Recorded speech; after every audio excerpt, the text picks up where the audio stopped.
प्यारे बच्चों, Odia education tutorial channel पे आप लोग सबको सादर स्वागत है। आज हम इस वीडियो में पंचतंत्र की और एक सुंदर कहानी सुनेंगे और कहानी का नाम है ढोल की पल।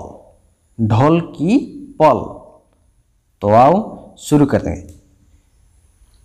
एक बार भूख से दुखी एक गीदड़ जंगल से निकलकर गांव की ओर आ गया। उसने सोचा गांव में कुछ न कुछ खाने को अवश्य मिल जाएगा। जंगल में रहकर तो भूखे मरने वाली बात है। गांव से बाहर चौराहे पर थोड़ा बहुत तो खाने को मिल गया, लेकिन उसकी भूख इतनी प्रबल थी कि उससे पेट नहीं भर सका। अब वह फिर गांव की ओर चल पड़ा। वहां पर बैठे कुत्तों ने जब एक गिद्दड़ को गांव की ओर आते देखा तो सब के सब उसकी ओर झपटे। इतने सारे कुत्तों को अपने पर आक्रमण करने आते देखकर गीदड़ घबरा गया और सोचने लगा कि जाए तो जाए कहाँ। चारों ओर मौत नाचती दिखाई देने लगी। भूख की बात तो वह भूल गया। अब तो मौत से बचने की बात उसके सामने थी। कुत्ते उसके पीछे भागे आ रहे थे। वह मौत से बचने के लिए अंधाधुंध भाग रहा था और छिपकर जान बचाने को कई स्थान तलाश कर रहा था। आगे एक रंगसाज का घर था। उसने कपड़े रंगने के लिए बहुत बड़े टब में नीला रंग तैयार कर रखा था ताकि सुबह उठकर कपड़े रंग सके। मौत से डरता गिद्दड़ इतना तेज भागा कि वह सीधा जाकर उस नीले रंग से भरे टब में जा गिरा। अब कुत्तों ने समझा कि गिद्दड़ भट्ठी में गिरकर मर गया है, इसलिए वे सब के सब पीछे मुड़ गए। कुत्तों को वापस जाते देखकर गिद्दड़ के मन को शांति मिल गई कि वह मौत के मुंह से बच गया है। उसके जाते ही वह टब में से निकला और रंगसाज के घर में खाने की तलाश करने लगा। उस समय जो भी उसे मिला उसने खा लिया। पेट भरने के पश्चात वह फिर वापस जंगल की ओर भाग छूटा।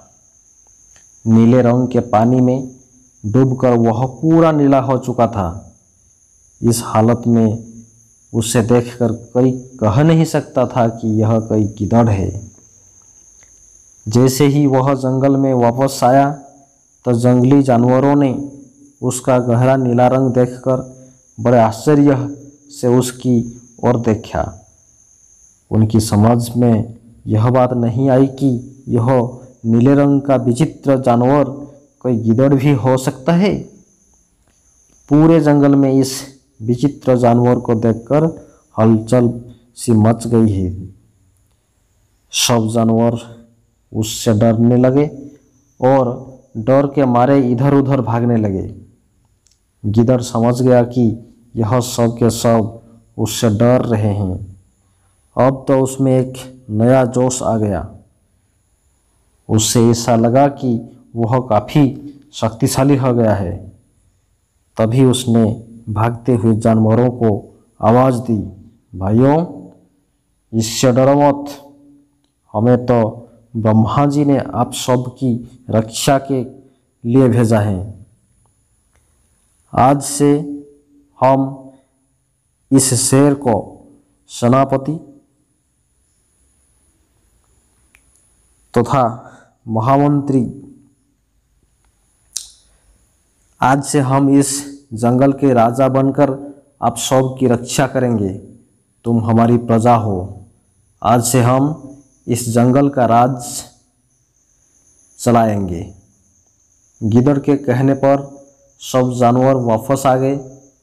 उन सब ने मिलकर अपने नए राजा का सम्मान करते हुए उसे ऊंचे मंच पर बिठाया।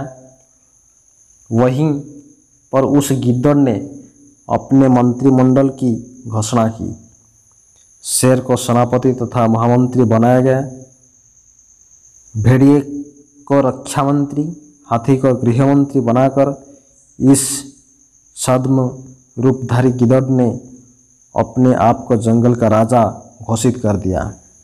जो गिद्दड़ कल तक भूखा मरता था, आज उसकी सेवा में सारे जानवर तैयार खड़े थे। शेर और चीते उसके लिए हर रोज नए नए शिकार लाते थे, जिससे वह बड़े मज़े से खाता था। छोटे मोटे जानवर उसकी सेवा के लिए तैयार रहते। कुछ ही दिनों में उस गिद्दड़ का जीवन ही बदल गया। अब वह खूब मोटा ताज़ा हो गया। अब वह